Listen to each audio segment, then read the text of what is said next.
Good evening, Tougaloo family. How is everyone? Good. Yeah, okay. With just a little louder. How are you? I know it's a little.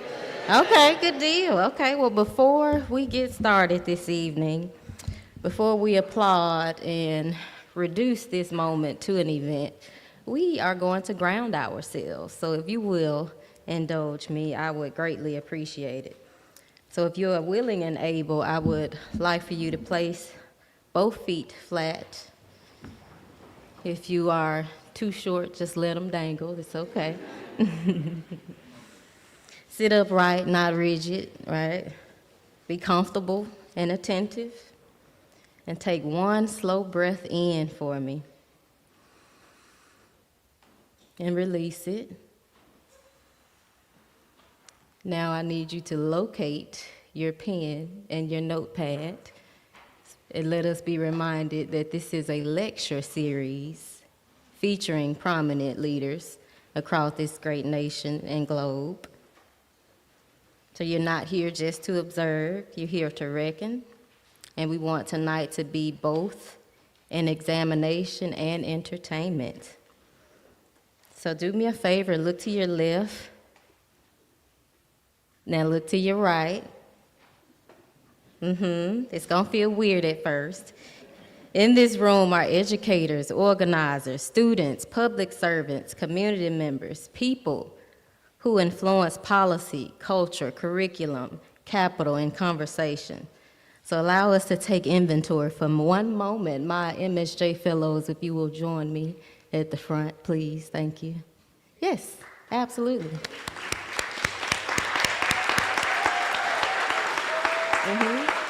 Turn and face the crowd, please.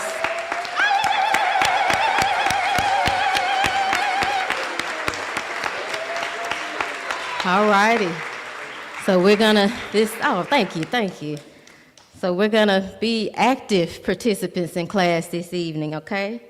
So I need you all to look around if you can define colonialism, not simply as a historical conquest, but as a governing logic that reorganizes land, labor, language, law, and legitimacy. I don't see anybody looking around. I don't know if that's good or bad, but we're gonna keep going.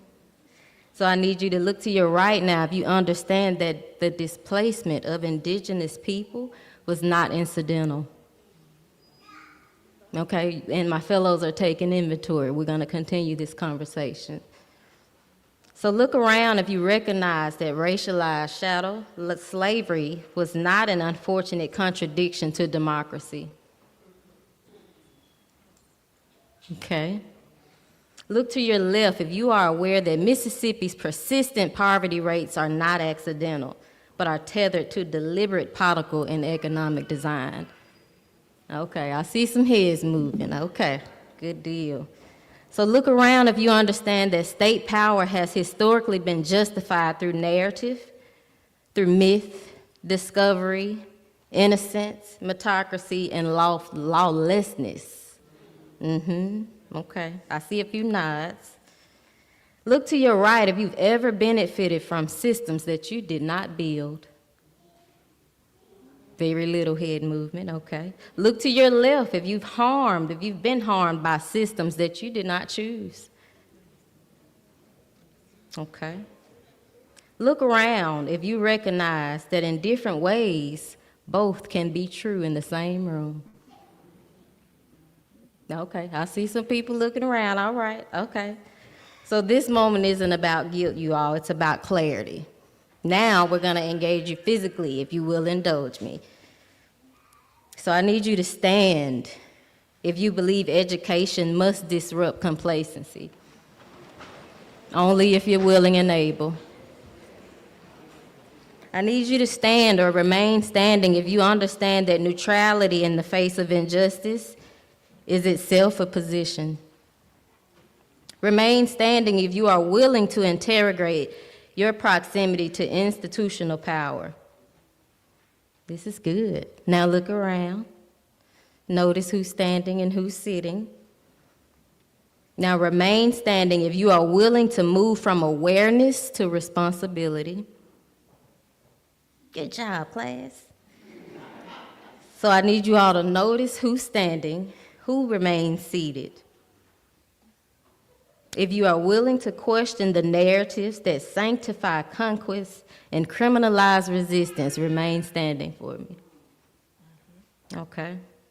If you are willing to examine how colonialism has reshaped land, ownership, wealth distribution, carceral systems, and geopolitical alignment, not just historically, but in the now.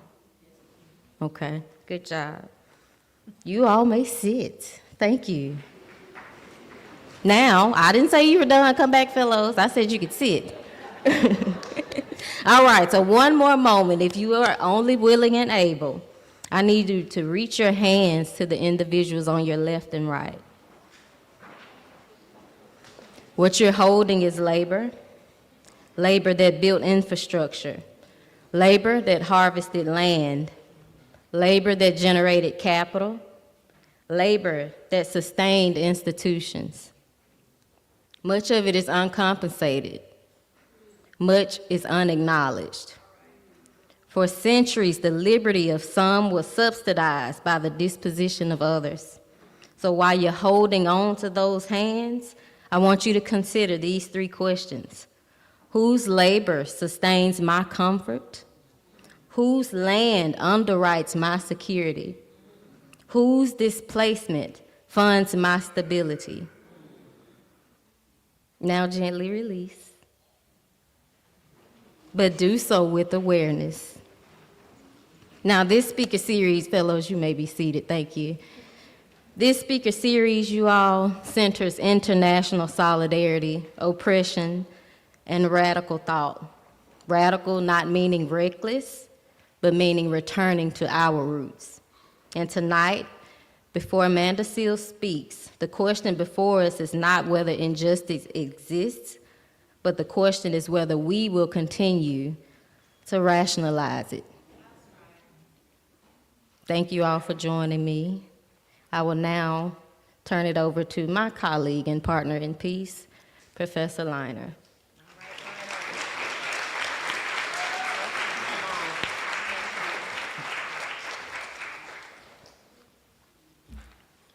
Good evening, Tougaloo College.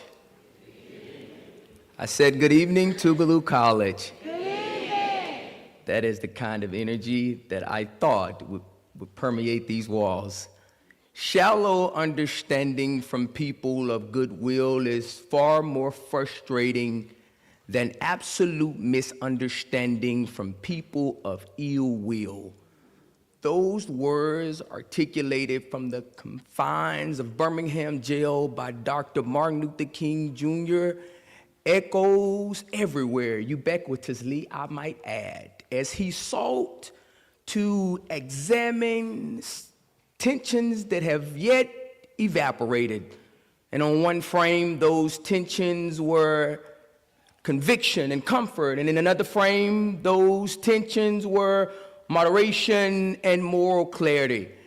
There are campuses where history is studied, and there are also campuses where history walks the halls.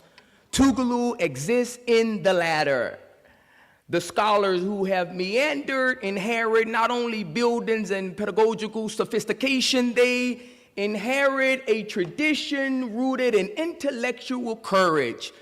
The scholars here know all too well that ideas are not impartial, that they shape policy, animate movements, interrogates its assumption, exposes its contradictions, unsettle its power, and ultimately, with a great degree of insent, not willing to retreat, forces it to respond to justice.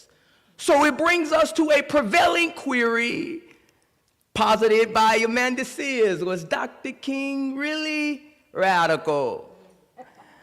A more pointed question for this room may be, what does radical mean to Tougaloo scholars? Does it mean loud? Does it mean disruptive or morally precise? An unwillingness to accept shallow understanding when justice demands depth. The organizers who once graced this campus were called radical. The thinkers who refused to be delayed were called impatient.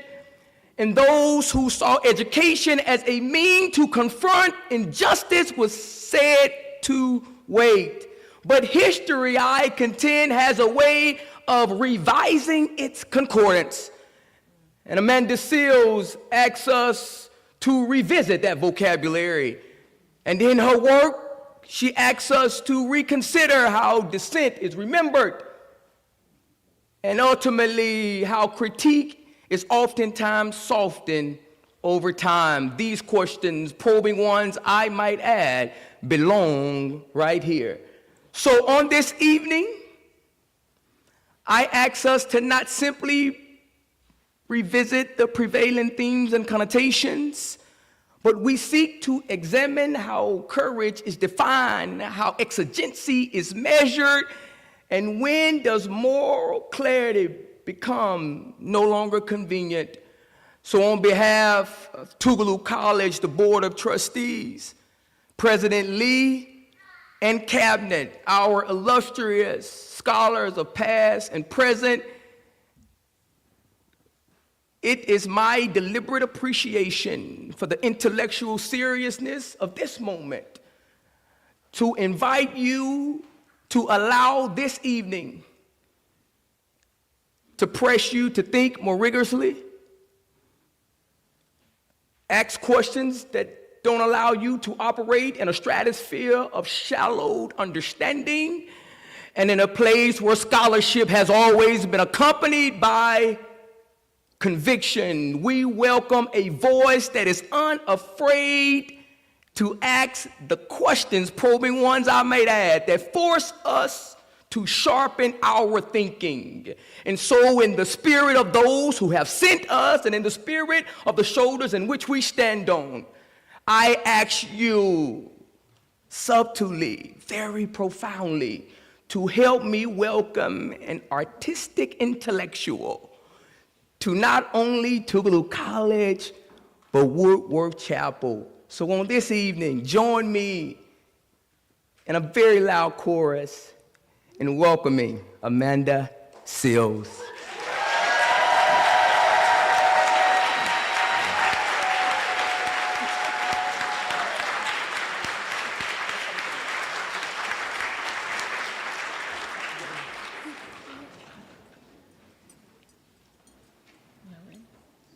That was a pump fake, right? Amandla. Amandla. Amandla. Power to the people. Assalamu alaikum. Good evening. My name is Candace Abdul Tawab, and I serve as the Executive Director of Mississippi for a Just World.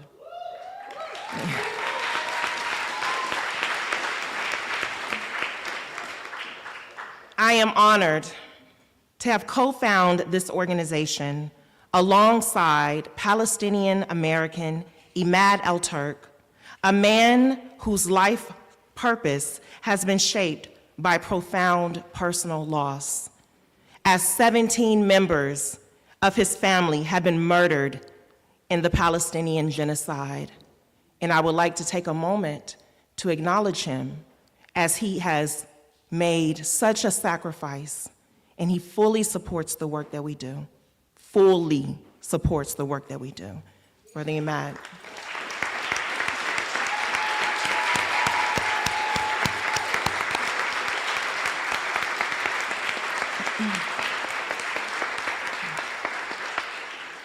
Mississippi for a Just World is a human rights advocacy organization. We exist to connect Mississippians to the global struggle for liberation, human dignity, and justice. Our work is rooted in the legacy of Mississippi's freedom fighters. Fannie Lou Hamer, who taught us how to mobilize and move as an unbreakable unit. Medgar Evers, who was assassinated by a racist because he empowered, I say racist because Trump has recently required the removal of the word racist from his landmark. Medgar Evers, who was assassinated by a racist because he empowered us to civically strategize.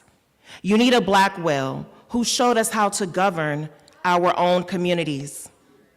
Vernon Dahmer, who challenged a system for his right to vote, even when he knew his life would be taken.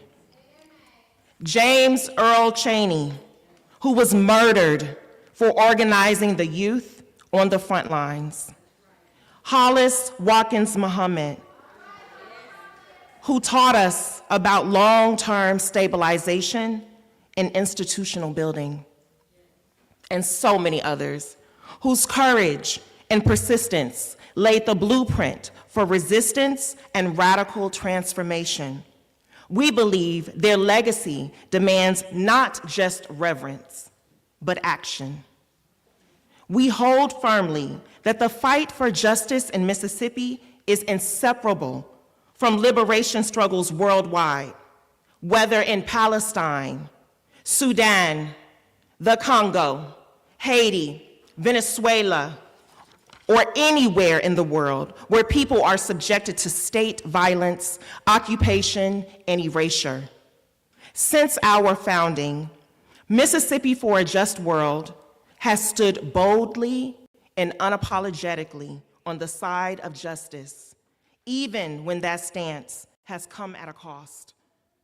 Our opposition to the occupation and genocide in Palestine has not always been welcomed, but we remain unwavering in our commitment to truth, moral accountability, and liberation.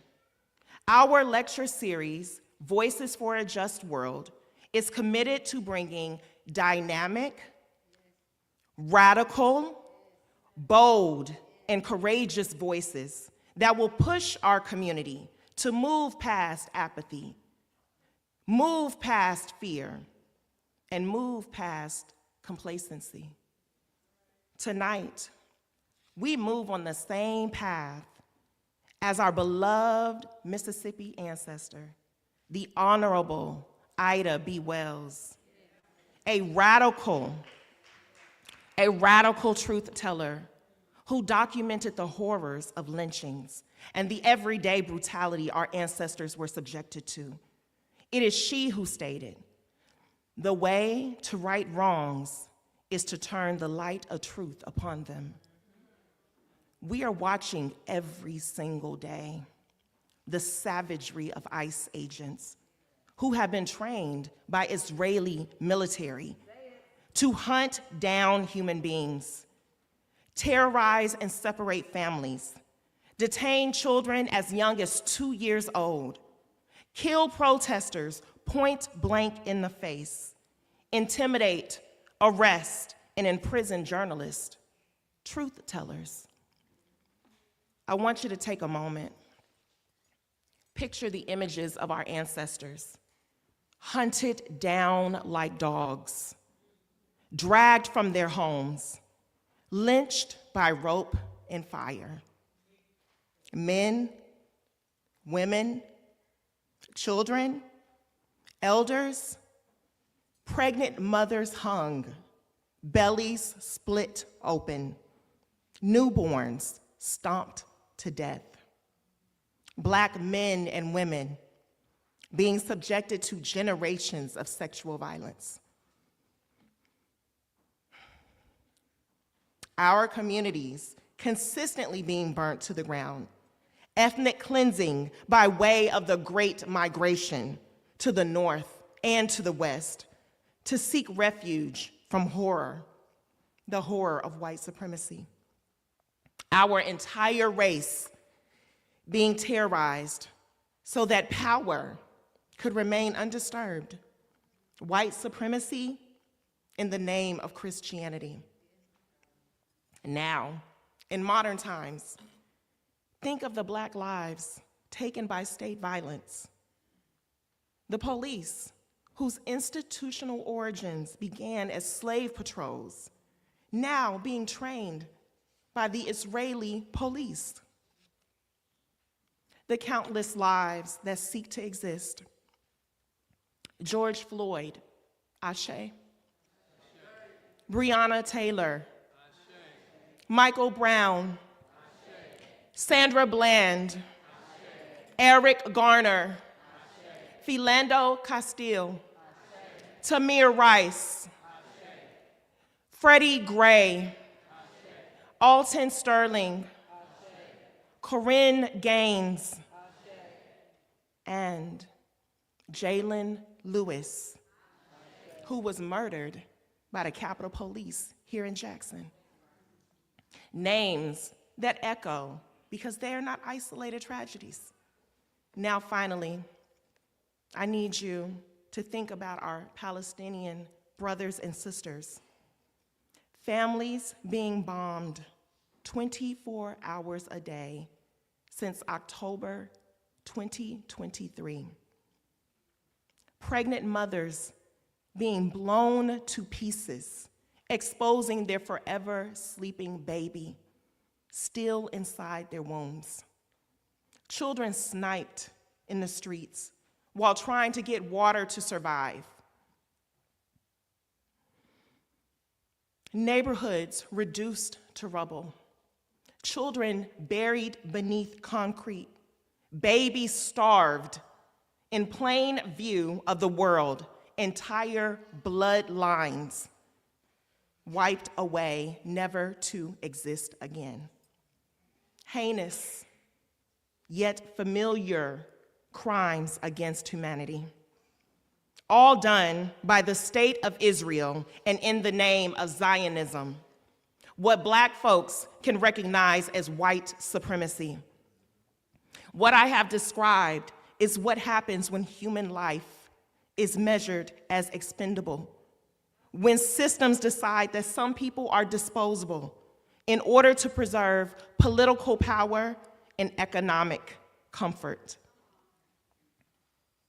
Since 2019, the state of Mississippi, whose population is 3 million, has invested over $50 million into the state of Israel, a nation that has slaughtered over 680,000 people, including over 300,000 children, and 270 journalists, truth tellers.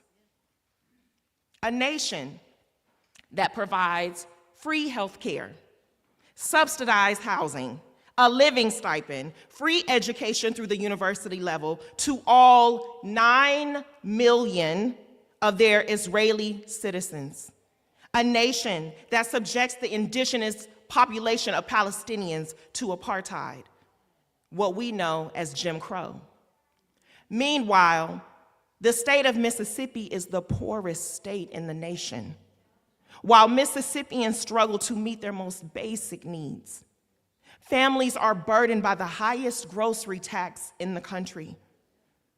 A state where the minimum wage is $7.25 an hour, where rural hospitals are closing due to lack of funding.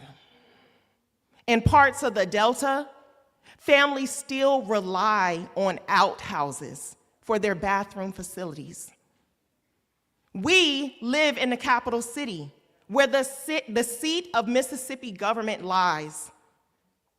We're the state with the highest population of Black folks in the nation, and some of us, including me, still have brown water when they turn on their faucets. And to add insult to injury, last legislative session, an Israeli caucus was formed within our state.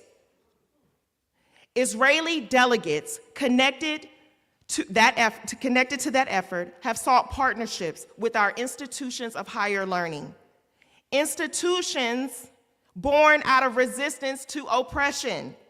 Institutions who have been intentionally underfunded. They even had the audacity to meet with Tougaloo professors last year with promises of partnerships and funding. The great Tougaloo College that has long stood as a sanctuary for principled thought and resistance. We must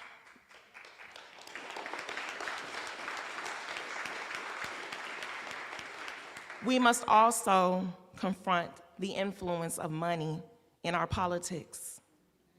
When elected officials accept millions from powerful lobbying interests like AIPAC, an Israeli lobbying firm, we must ask ourselves, who are our elected representatives representing?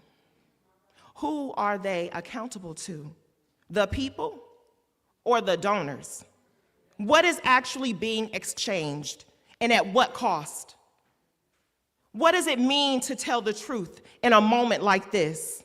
What sacrifices are required to name what others are afraid to say? What did the Honorable Ida B. Wells face in her unwavering quest for truth and justice? And now, I want to speak directly to us in the most loving way possible. Leadership must be measured not only by who holds office, but by whether their actions align with human dignity and human rights.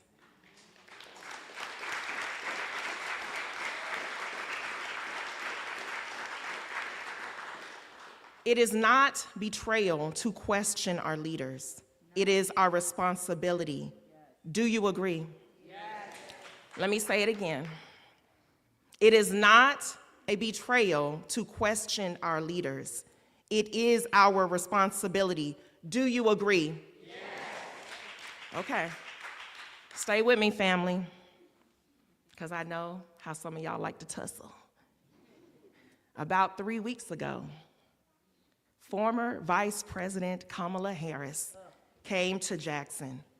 The air was abuzz with excitement, as she is seen as one of our heroes, right? The first Black woman vice president. Who wouldn't be excited for the opportunity to see her, right? No, for real. People paid a lot of money for those tickets. But did you know that former Vice President Kamala Harris accepted over $9 million from AIPAC, the Israeli lobbying firm, and doubled down several times on her support of Israel, despite us all witnessing the annihilation of Palestinians in their own land? Family, I need us to understand that the same disgust that we have for the KKK and white supremacy, disgust for the terror perpetuated in the name of God, for the constant assault on innocence, for the devaluation of sacred human life, is the same disgust we should have for the modern state of Israel, which is not the biblical Israel, and Zionism. Disgust for the terror it perpetuates in the name of biblical mandate, for the cruel expulsion of men, women, and children from the only homes they and generations of their ancestors have known.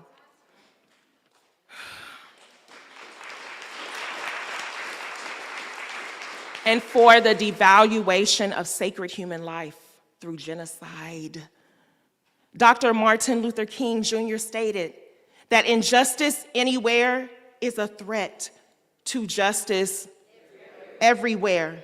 Either we believe this or our actions betray that we do not. This plea is specifically to those who continue to support and celebrate leadership because they happen to look like us, or they happen to be the first at something, while being silent on clear violations of human dignity and human rights. It is okay to be critical of our leadership and demand moral and ethical alignment. Representation alone is not liberation. Let me say it again. Representation alone is not liberation. These are not comfortable reflections, but progress has never been born from comfort. It has always begun with people willing to see clearly, speak honestly, and act with moral courage. So I am asking you, not gently, but urgently, will we continue to normalize apathy?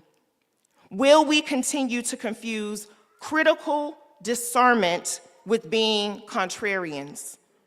Will we continue to trade our moral clarity for comfort? Or will we refuse? Will we refuse the lie that this is the best we can do? Will we refuse the silence that protects injustice? Will we refuse the politics that demand our loyalty while being rooted in violations of human rights? History is recording us. How will our descendants describe our legacy? Tonight, we welcome a radical truth teller, a brilliant artistic intellectual, a voice moving in the tradition of the Honorable Ida B. Wells, and all of the ancestors who refused to be silent, people who understood that justice requires courage, and that courage demands accountability and transparency. I will close with this quote of our beloved ancestor, the fearless Ida B. Wells, who inspired everything that I have shared tonight. One had better die fighting against injustice than die like a dog or a rat in a trap. Thank you. Free the land, free Palestine, free Congo, free Sudan, free Haiti, free Venezuela, free Mississippi, by any means necessary.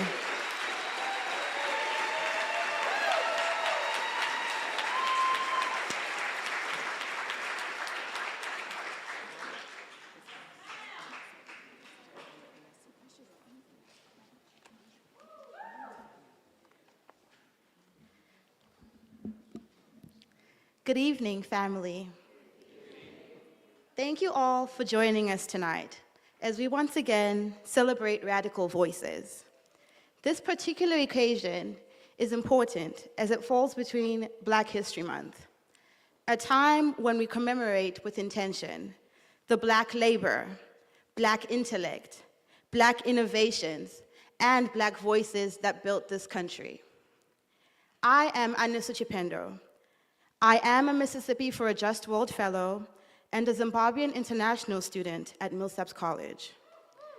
Officially, I am a double major in sociology and political science.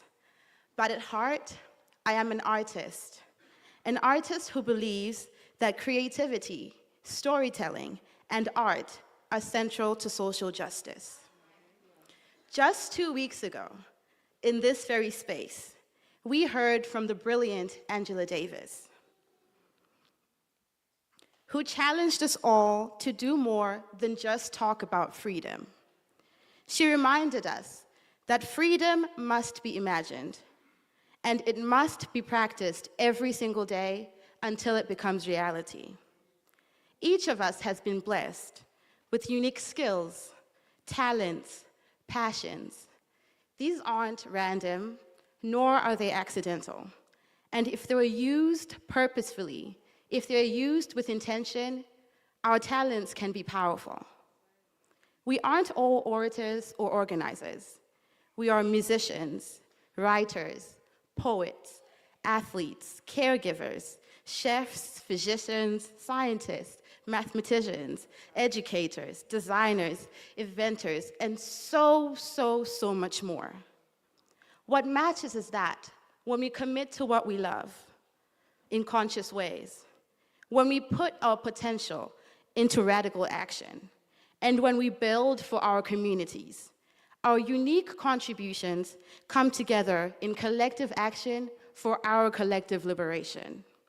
Tonight's guest is a living and breathing example of what that principle looks like in practice. Amanda Seales is a Grenadian American who is multifaceted and multi-talented by every way of the word. Most know her from her role on HBO's Insecure, but her portfolio as an activist and an artist extends far beyond any single role. She is an artistic intellectual. She is a decolonizer. She is a scholar with a master's degree in African American studies. She's an author, a writer, and an advocate. She is a director, an award-winning performer, and a musical artist who has toured with Floetry. For decades, she has produced socially conscious media in which she edutains, using humor as both entertainment, but most importantly, as a form of pedagogy.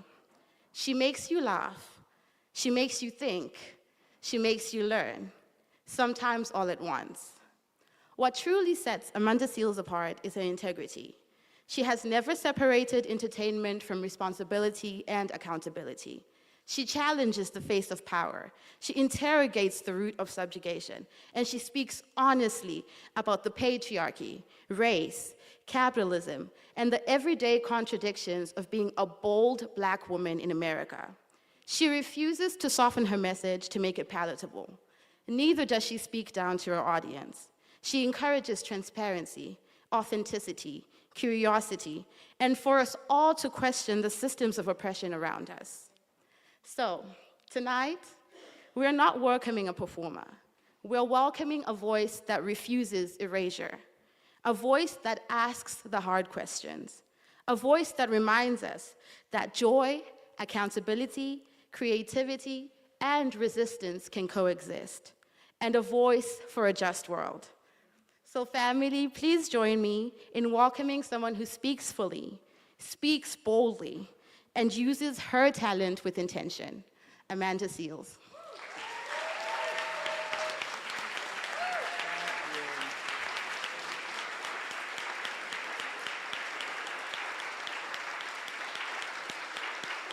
Thank you, thank you, thank you. I feel like my phone is gonna die, so I'm jotting down my notes real quick.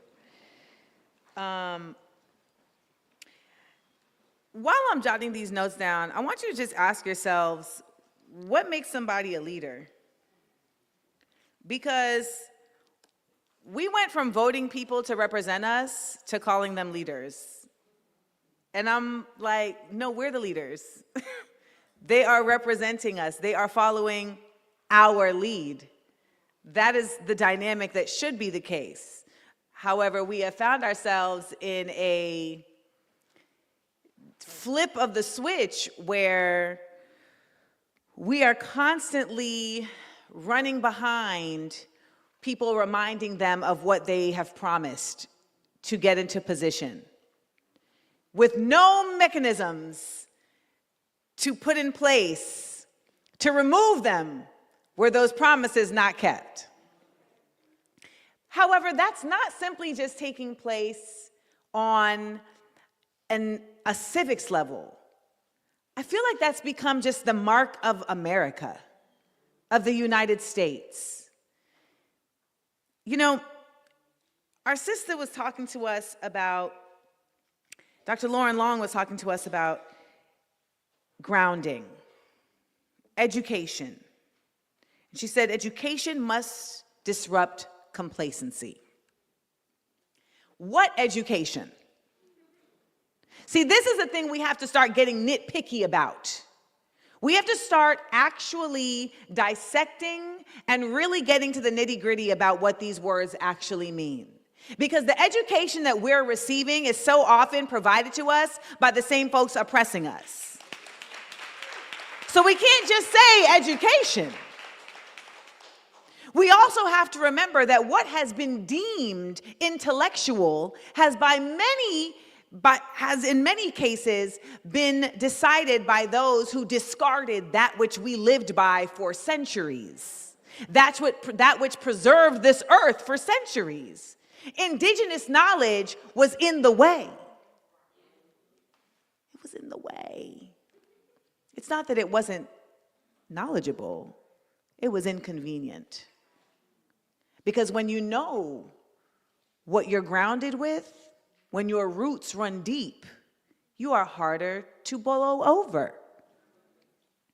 So when we talk about education being that which must disrupt complacency, we have to ask ourselves, how did we become complacent?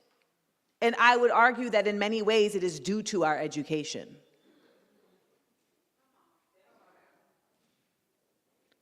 We have been trained. We haven't been educated. We've been trained. We have been trained to believe in a system that does not care about us. We have been trained to believe that just because someone is an elder, they're wiser than us.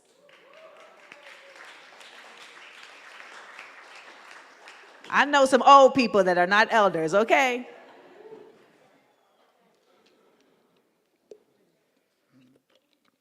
I had to deal with one on Instagram yesterday, but that's another conversation for another time. We have been trained, whether we want to admit it or not, to believe that white is right. And I would argue that so many of us don't even realize it. Like sometimes you're just like, wait, why did I just trust that person saying the same thing as that person? Because you've been trained. This is not a slight to you, to me, to us. This is an awakening. You see, many will say we are in unprecedented times, and then others will say, well, all the times have been unprecedented. That literally defeats the purpose of the meaning unprecedented, by the way. I want you to know, though, we are in a time of awakening that is beyond simply just a release of files. The awakening that has to happen is understanding the depth of your power and that it exists beyond the tangible here on earth. I want you to really hear me when I say this, because the people that are oppressing us are very deep in their power. And they are working with that which is not simply tangible on earth. It is dark. It is dismal. It is sadistic. And they gain power from your trauma, from your worry, from your toxicity. Every time you mimic them, you empower them. So when we talk about education must disrupt complacency, we have to also talk about an education of values. We have to ask ourselves, what are our values? And I would argue that many people in here, when they ask themselves that question, they don't have a list off the top of their head. You're meeting the world at whatever it gives you in that moment. Well, baby, that's difficult to just move on the quick like that. No, you got to be standing on something that's with you every day, so that no matter what meets you, you are able to meet it. When we talk about education, we have to learn a new way of living. We have to learn a new system of existing if we are going to defeat that which continues to berate us. We are the continuance. We are not the finality.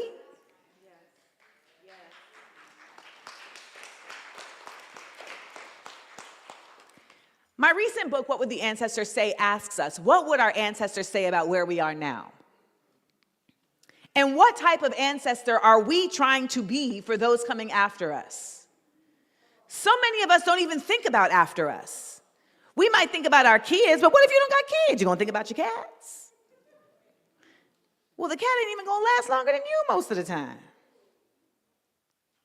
So when we are thinking about what is here and what we have come to meet this world as, we go to Dr. Lauren's next point. Neutrality in the face of injustice is itself a position. If you don't know what your values are, you are inherently neutral. Because you can be moved whichever way the wind blows.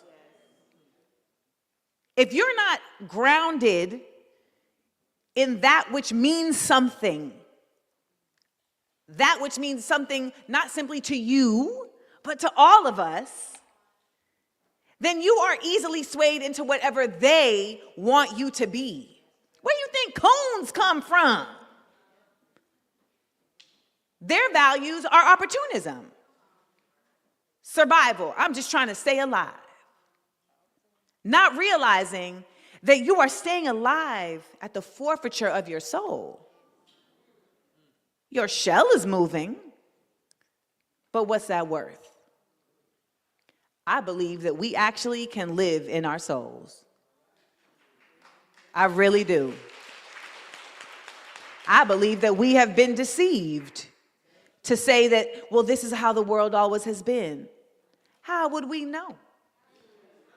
The folks who tell us about the world don't want us to believe there was something better, because then we might actually fight for it. So neutrality cannot exist in any time, particularly this time.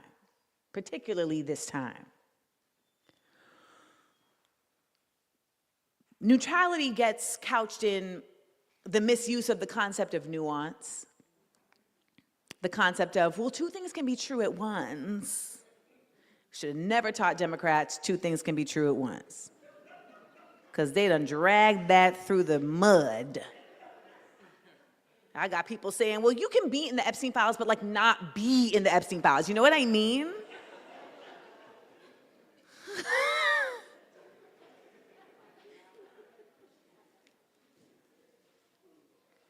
I don't know about y'all, but it matters to me what people think of me, not because it is how I shape who I am, but it's because I know that my energy reverberates. So I want my energy to reverberate properly. So I can't control what people do with it. And I can't control what people think, but I can control what I put out. And I can call it back. So neutrality is not something I exist in, because I don't want people to have as much ability to control. I want to, at the very least, give as clear a direction as possible. I don't want my laser to be refracted by confusion. When I got here today, there was 7 cops outside. They was here for me. And I said, y'all could go home. And they said, no, we here for you. And then I said, well, are y'all security or y'all the cops? And one woman said, we're the cops. And she was just too hype about that. And I said, well, I don't F with the cops. So y'all good. And they said, well, hold on now. I said, no, I don't F with the cops. I don't want y'all to ever see me walking through nowhere with a bunch of cops around me. If you see that, y'all, save me. If you ever see me walking through somewhere and I got a bunch of cops around me, just know I have been compromised. Go check on my cats and my dog, Jordy, and make sure everything is okay at the house. So when people will say, well, what about black cops? What about them? I know. What about them? We're not moving in there and saying we turning all this around. We're not moving in there and saying we shutting this down. We're going to act different. That's what Candace was referring to when she said representation alone is not liberation. I don't care if you at the table if you didn't show up with an axe. I don't want to sit at none of these tables. I don't want to break bread with none of these people that have broke our backs for centuries. That's not elevation. That's not liberation. And that's not access. But I will ask you, what is liberation to you? Have you ever asked yourself? Have you ever imagined what is freedom? Because so many of our version of freedom was actually provided to us by the oppressor. Being rich. I had an ex and I found his affirmation book. That man had wrote down 7 times, I will have a private jet. I will have it. Where are you going?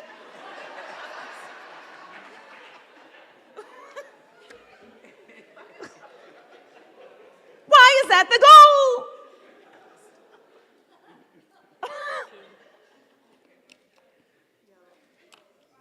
You're not even paying bills. I mean, I'm just.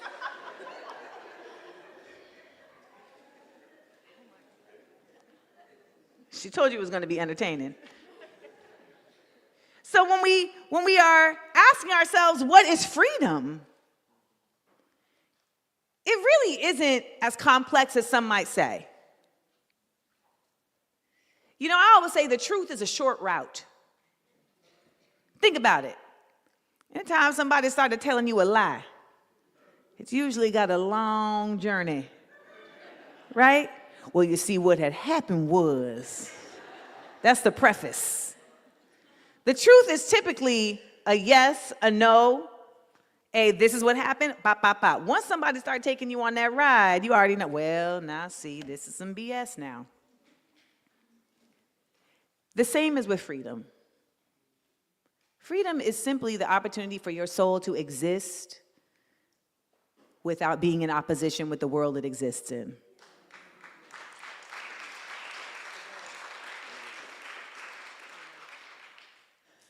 How many of you feel like you get to exist that way? Like, really think about it. Whether that's the job you're in, the relationship you're in, the family you're in. I saw some faces just now. Somebody said,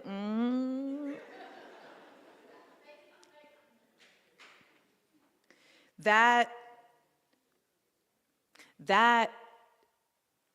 has been beset upon us. Because when you study nations that existed before us, so often there is so much more of a concept that everybody is different.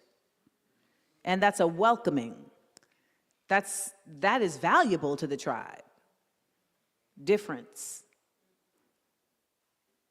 When we talk about community and we talk about women, when are we going to acknowledge that women are just as valuable, if not more,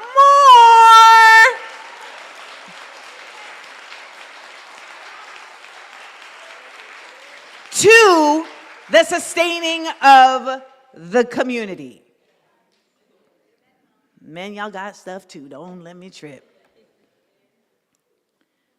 You know, when we talk about neutrality and having a position, many of us are coming into our realities around our position of politicization.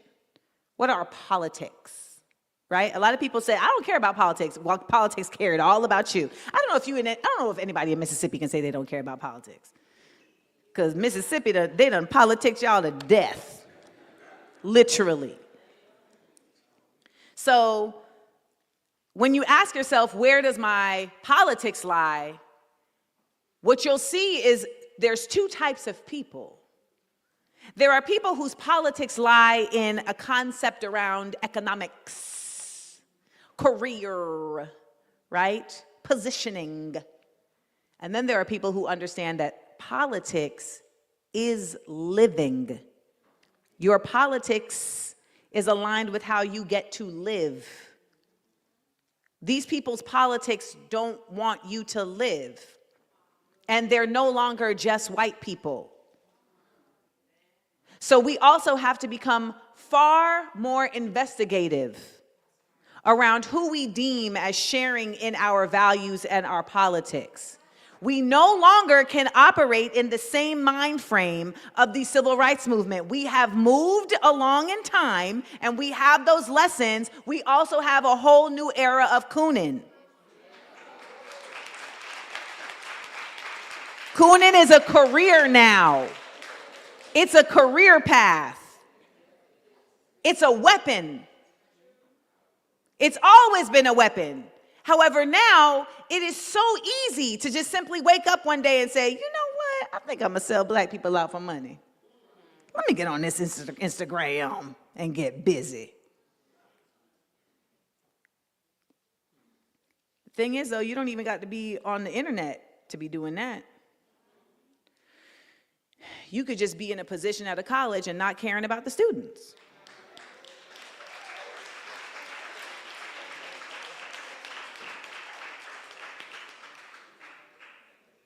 Because let's not forget that we love to just put the onus on the people up there. It's the people right here sitting next to you that are also propping up and perpetuating those up there. Absolutely. Your manager at Publix who won't respect that you have an ailing parent is perpetuating that BS up there. They don't have to be an elected official. Your professor that really does not understand that you have a specificity in your learning that requires you to draw while you are in class so that you can listen, and instead wants to force you to keep your head up just so they can feel like they are dominating you. That is someone perpetuating what's up there. I need to draw, damn it. I'm trying to listen to you. When you realize this, though, you realize how much power each of us has. So many times we will absolve ourselves of taking a stance beyond neutrality because we'll say, well, what does it matter? I'm just me. Well, if you were just you, you wouldn't be here. You understand what I'm saying? You're here. You're literally here. You. We're all here. We're all sharing space. We're all exchanging energy. So it matters. So if you're going to be here, be useful instead of being used.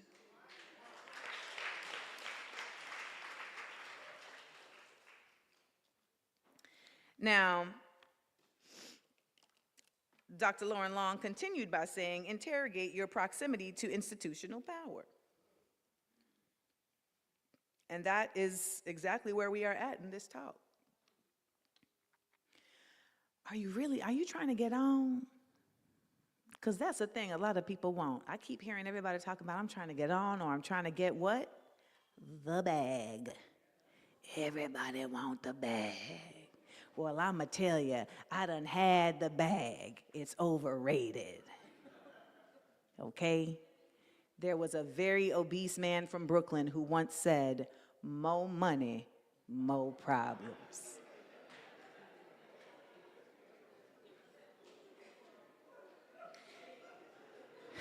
I'll let you sit with that.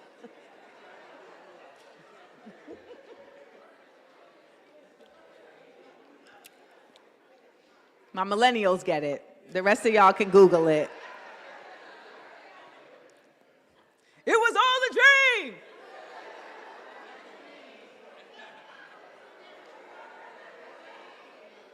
Hanging pictures. Every Saturday, Rap Attack. I love my tape rock. Smoking weed and bamboo. Way back when I had the red and black. With the hat to match. Remember rapping dope? You never thought of hip hop. Now I'm in the limelight because I rhyme tight. Time to get paid. Born sinner, the opposite of a widow. Remember when I used to eat? Used to buzz eat, Pussy B, Kid Capri, Funk Master Flex.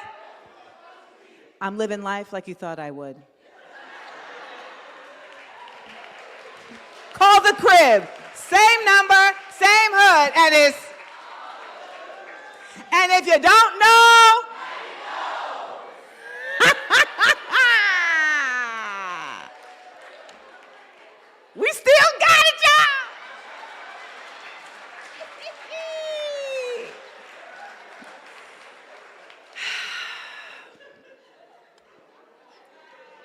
Still got it. See, young folks, we still got it.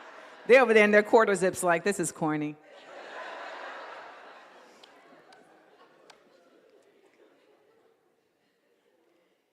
If your goal to get the bag only is for you to get the bag, you've already lost.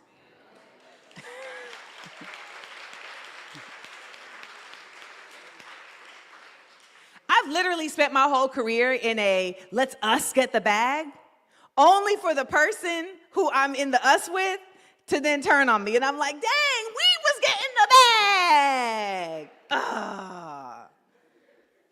But then they fall off because they were never the one that was going to get the bag. Their adjacency to my light made them think they were the star. You were not. You were not. You were not. This is when your interrogation of proximity to institutional power has to get checked. Because institutional power will tell you that by being in position, you now are better than somebody else.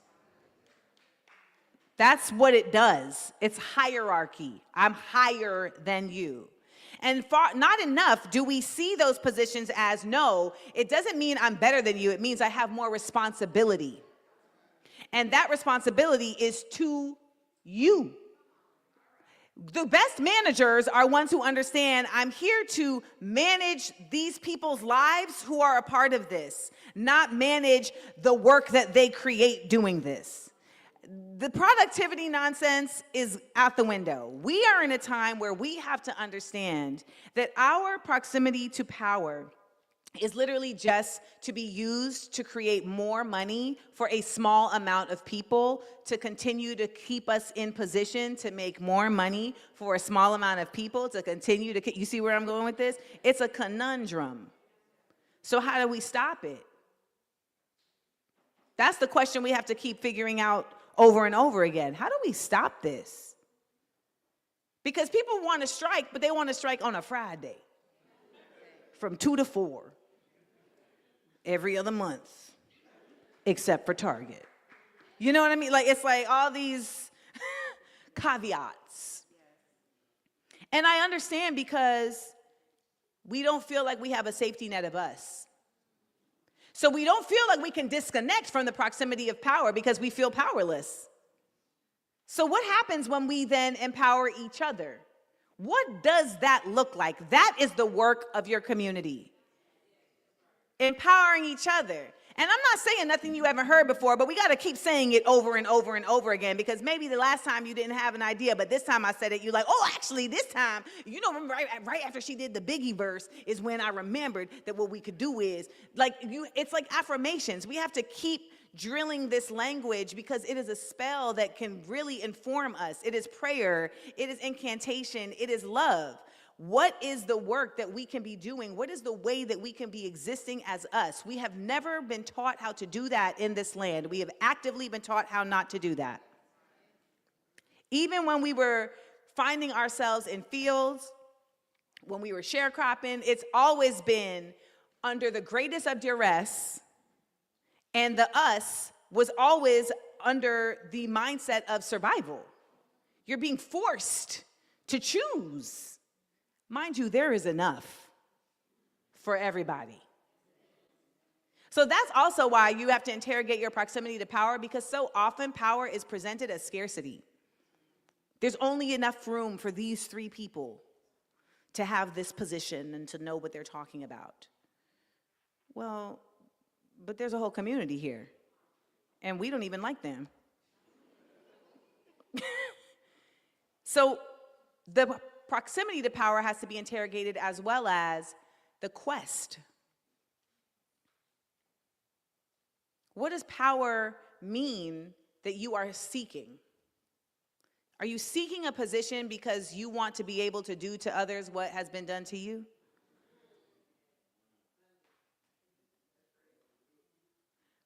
Like, keep it a buck with yourselves, you know? My homeboy wrote a film, and he's an alpha. And he wrote a film about being an alpha. And he was like, you know, I just can't get past that we really are hazed, then we become alphas, and then we do the same thing. And the cycle just keeps going. And he was like, I don't know that it's useful. So I wrote a movie about it. I was like, I know they're going to have a problem with that. But I love that he did it.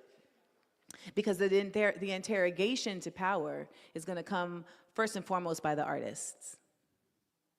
However, I want to be clear. If your interrogation of power is happening because the power gave you permission, you're not really interrogating the power. Do I need to say that again? If they invite you somewhere and you do the thing that you said you was going to do, and then they pat you on the back, you didn't do nothing. It may have been a good time. It may be fun. But we need to call things what they are because so often they're co-opted. So we got to get real sharp about calling things what they are. Labels has been used against us. Now we need to make them used for us. You a coon. You're a Zionist. You cool. You cool. You cool. I'm not really sure about you yet, so I got my eye on you. And the reason I say this is because, again, we have to have consequences. The fact that there's just been no consequence for Kamala Harris actively supporting a genocide is beyond my scope of comprehension. I don't know why y'all call her a leader. I really don't. I met her. I was unimpressed.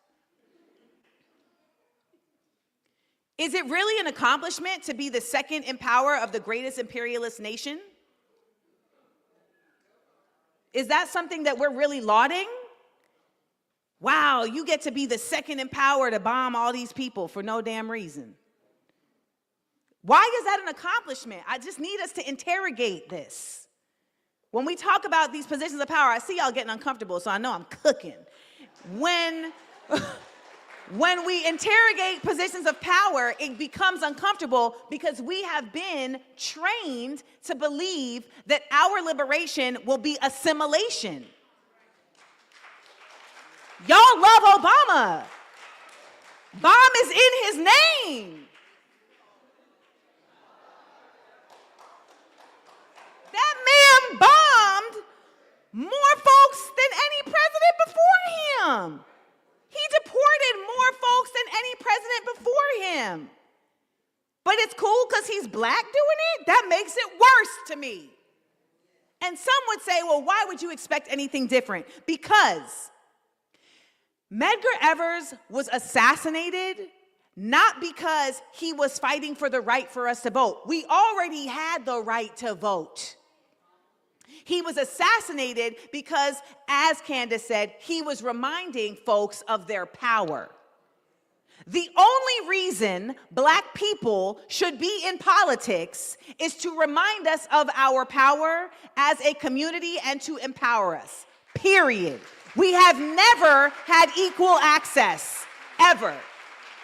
So if you are in a political position as a black person and you are not doing that, you are useless. And some would say, but no, he's inspiring folks. What does that inspire you to be? Because black excellence won't save us. It won't. It won't. If it would, we would have already been saved. Because we've been excellent. We was excellent this whole time. We literally mastered growing food on land that was not our own under the threat of death. We didn't even get to eat the food we grew. That is excellence.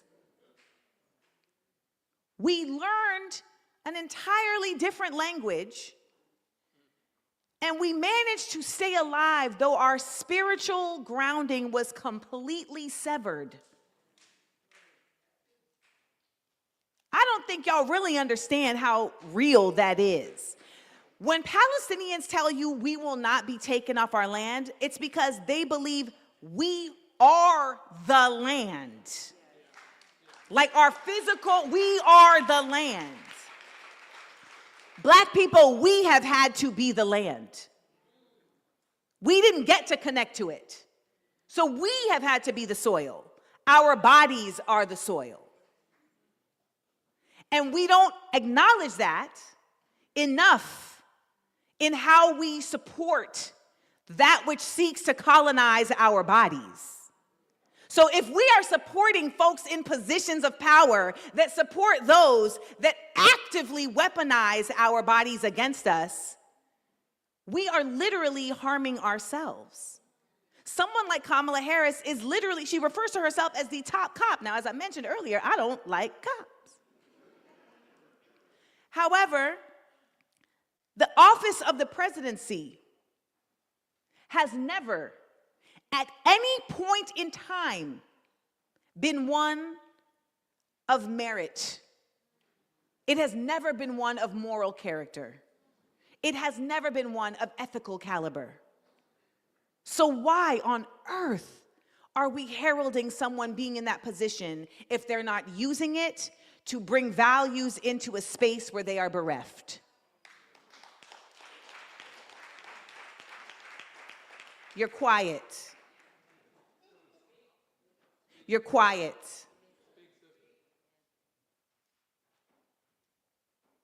We have to change.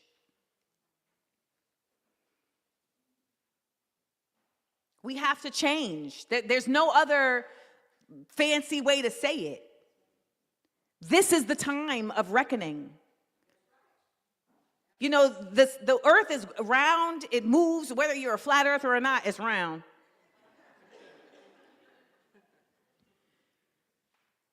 Cycles. We are in a time loop.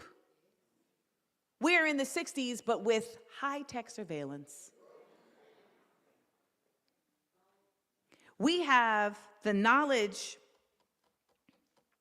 of our ancestors, but we are not applying it. You see the elder right there said, we're not. That's how I know I'm right. Babies like me, animals like me, and elders like me.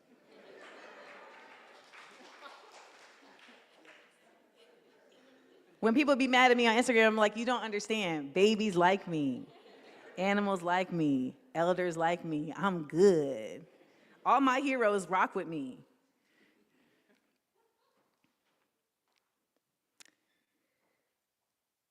You also mentioned that we have to turn awareness to responsibility. So we could sit here and talk all day, and I really literally can talk all day because I've done it today. I've literally talked all day. However, what does awareness to action look like? So many of y'all in this room are already doing it. You're already involved in action-based initiatives. I want to bring something into your space that you may not have considered already. But in these spaces, how much do you know about the people you're working with? Besides their interest in the same thing. And I say this because I believe that one of the reasons our resistance movements have been able to be infiltrated every time is because we really don't know nothing about each other. We don't have a tie to each other beyond the politics, which means that's a trauma bond. That's toxic. We're not moving from love. And that, as we learned in Harry Potter, is the strongest. Thank you. Shout out to my nerds. That is the strongest force. And it sounds real corny. But if you think about it, love has made you do some things that you would never do, good and bad. Love has given you strength that you didn't know you had. So if we're doing that individually, imagine if that were actually brought together collectively. And if we go on a scientific, metaphysical level, our collective thoughts can actually shift. It can shift the actual world because the earth is made of energy. It's not a rock. It has a heartbeat. It has life forms all through every layer of it. And we are of the earth. I don't know who made us, but I know they looked at the earth to make us. Because everything in us is reflected in the actual earth beneath us. We were told there is a God in the sky so that we would stop caring about protecting the God beneath us. And I know some of y'all are like, why they bring this heathen in this church? But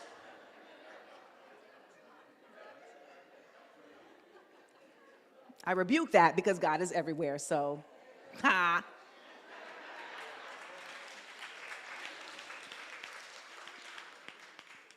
If you're waiting for Jesus to come back, I'm like, he's here. If you're waiting for Harriet Tubman to come back, she's here. If you're waiting for Malcolm and Medgar, they're all here. Do you know your cells are knowledge?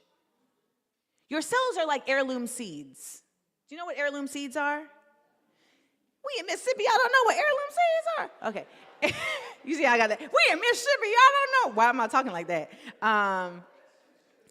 Heirloom seeds are seeds that have had 3 different grows. And so in those 3 harvests, they have learned. And they have learned the soil that they're in, the climate that they're in. And so with each harvest, they become stronger because they have accumulated knowledge. Our cells, through scientific study, do the same thing every 3 generations. And our cells, every cell in our body has the same knowledge as every cell in our body. So the cell in your, that's why they can get DNA from pretty much anywhere, because your body is just a bunch of cells that know each other. They're hanging out. So we are carrying knowledge from generations. We always talk about intergenerational trauma. We don't talk enough about intergenerational knowledge. Yeah, we carry in the trauma and we got to work that out. But I'm also like, can we talk about the magic? Can somebody answer their phone? Let them know we talking about some things over here. Come on down. So in my book, What Would the Ancestors Say? When I'm talking about what would the ancestors say, I am asking us to really think about our connection to our ancestors, if we have one. I want y'all to just take a moment. What ancestors do you talk to? All of them. Spell that. A-L-L-U-M. All of them.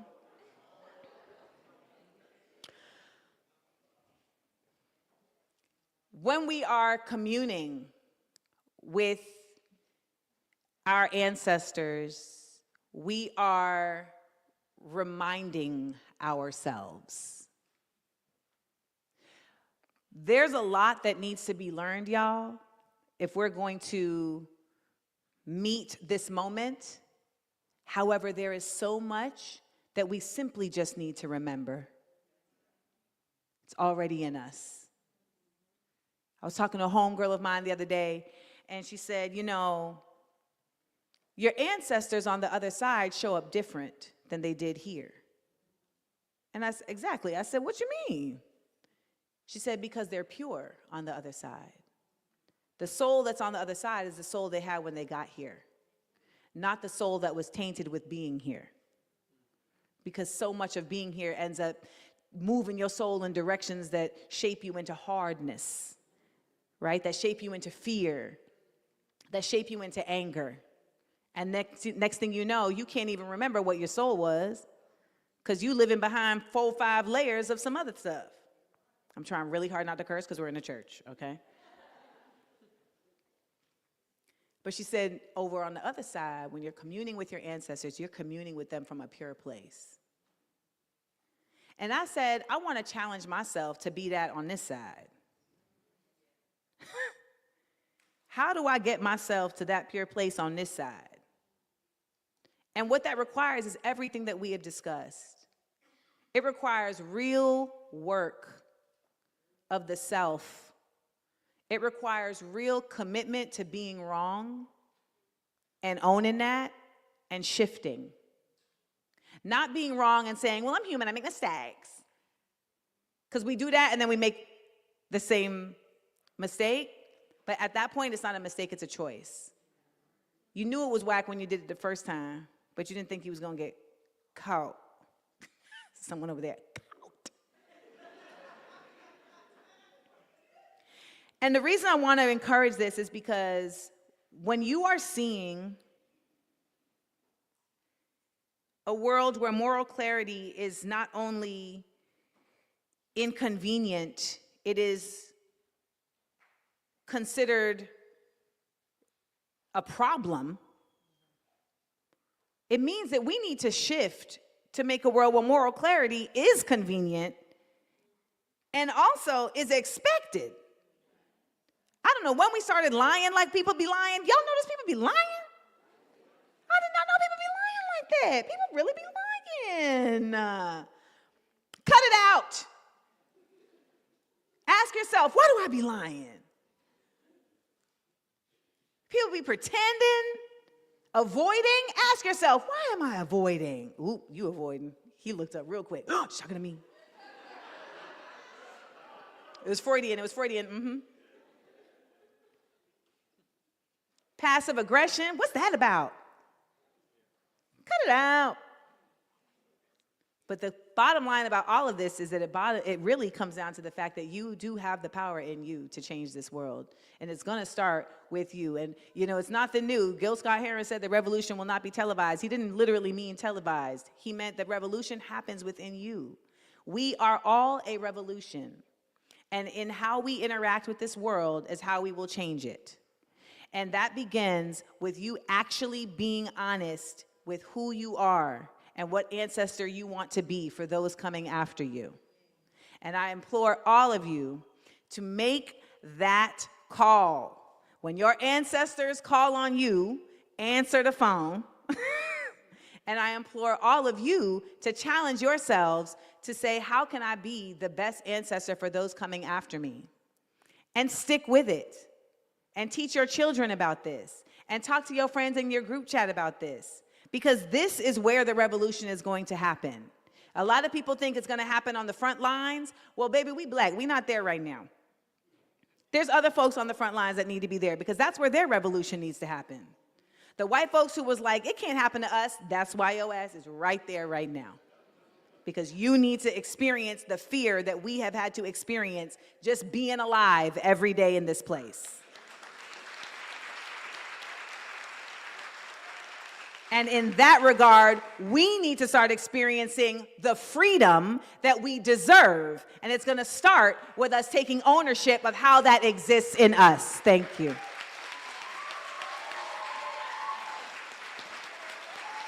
Thank y'all.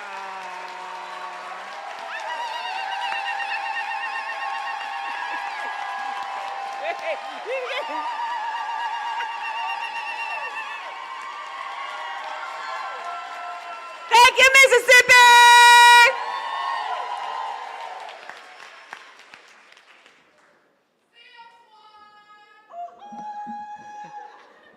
Give it up one more time for our sister Amanda Seals. You can do better than that. You can do better than that.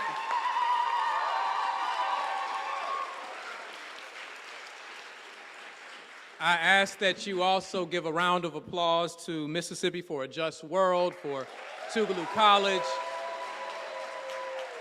for all of the people that helped put this event on today. Listen, I am just offering a few closing remarks. We're grateful to our sister for all that she gave us today. We're leaving this space filled, right? Am I right? Are we leaving filled? Listen, I think of the words as I've considered what she's offered to us today.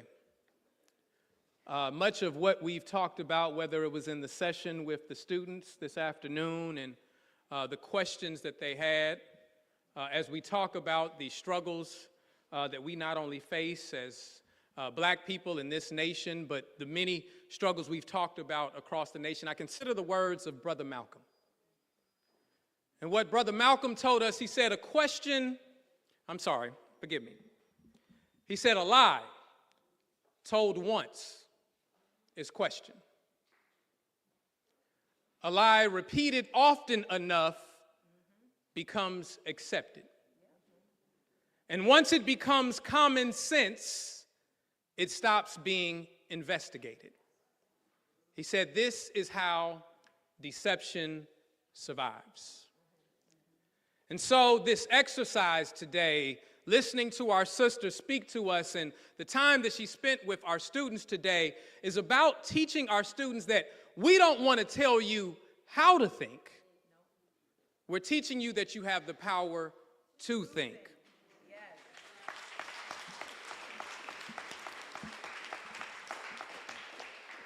Question everything. Question everything. It got a little heated in here today. Some people got a little uncomfortable with some truths that we had to confront. We've talked about some people that we idolize, right? I not only want you to question their role and their representation of you and what leadership should look like, but I want you to go a little further than that. Is it really just about the leadership? I was once told that when we think about these positions, these political leaders and all of this, that we should think much like the plantation. You see, on the plantation, they often had an overseer, and the overseer's responsibility was to put enough pressure on the slaves that they yielded enough crops so that they could make all the money that they could. In the early days of enslavement, the overseer often was a poor white person, right? Because that was the best job that they could find in a free labor society. But as slavery became more ingrained in our culture, oftentimes that overseer looked just like you and I. They would be a black person. And the reality is, well, if your overseer was black, maybe he didn't beat you quite as bad. Maybe he beat you worse, right? But the reality is that your problem was never with the overseer in the first place. Because whether your overseer was black or white, you were no more free. So your problem was never with the overseer. Your problem was with the plantation itself. And if you take my words as a structural critique, then you will begin to understand that whether your president or your vice president is black or white, that's not the issue that you truly have. You have issues with larger systems of oppression like colonization, multinational corporations. You begin to understand why corporations like Starbucks are funding the genocide in Palestine, right? What is their interest there? You have to begin to ask these questions. And how our people are being exploited. And ultimately, when you ask these questions, you come to the place that our brother King came to not long before he died. You see, King had a conversation with Harry Belafonte. And in that conversation, he said, you know, Harry, I'm beginning to question, I'm beginning to wonder, if we are what we're fighting for and whether we're fighting and integrating into a burning house. He said, I believe that we're going to win this struggle against Jim Crow, against America's apartheid, but if people can't be fed, if people can't take care of their families, if we can't share goods, services, and power, then it's senseless to integrate into a house that looks like that. It's about your self-determination. It's about making the connection between people who may be across the globe that look like you or suffer like you and deal with the same challenges that you do. And so we have to come to a place where we challenge those things and build a society beyond contradiction. And so this isn't just, as I always tell you, an academic exercise. This was some good edutainment, right? But when Dr. Long first stood up here and she asked you each to stand, I saw that I couldn't see anybody sitting down from where I was sitting, right? You stated that you were willing to make a commitment to challenge these things. You stated that you understood that neutrality was a position itself, right?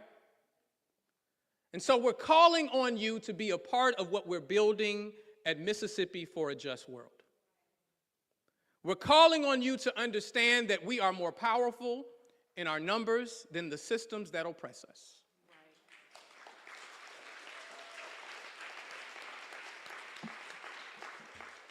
Language is an interesting and powerful thing. They put labels on you that sometimes convince you that you don't have the power that you truly possess. We're called minorities. Well, I live in a city where I'm 83% of the population, so I'm no minority in Jackson, Mississippi. We live in a state where we're just about 40% of the population, if not more, and at one point it was 80% of the population in the state of Mississippi.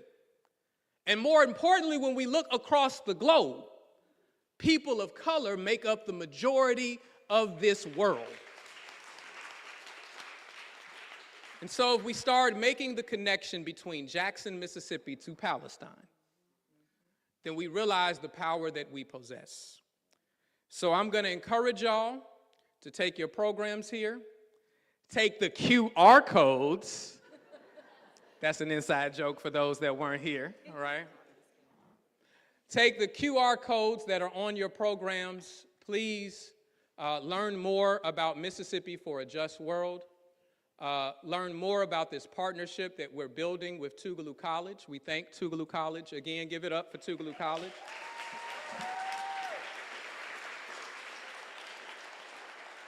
I'm going to tell you why this is an important moment, and I'm going to expose that we've had conversations related to this. It is a powerful statement when we recognize that these are unprecedented times, sister. That an institution decides that instead of shrinking back like most people are trying to do, that they're going to lean into what justice looks like. They're going to lean into these conversations that institutions are losing their funding behind, right? That they are being attacked behind.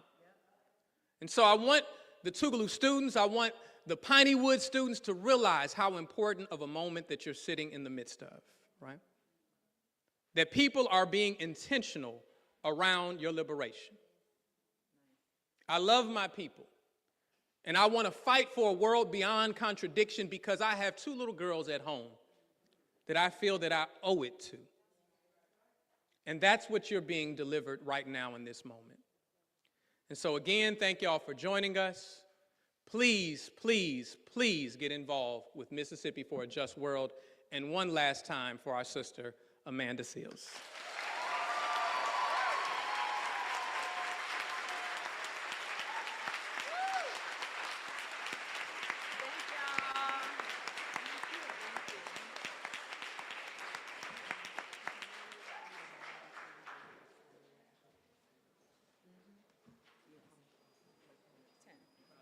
Okay.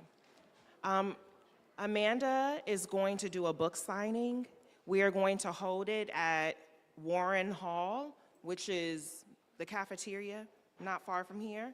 We'll have some of our fellows escort people over, usher them over.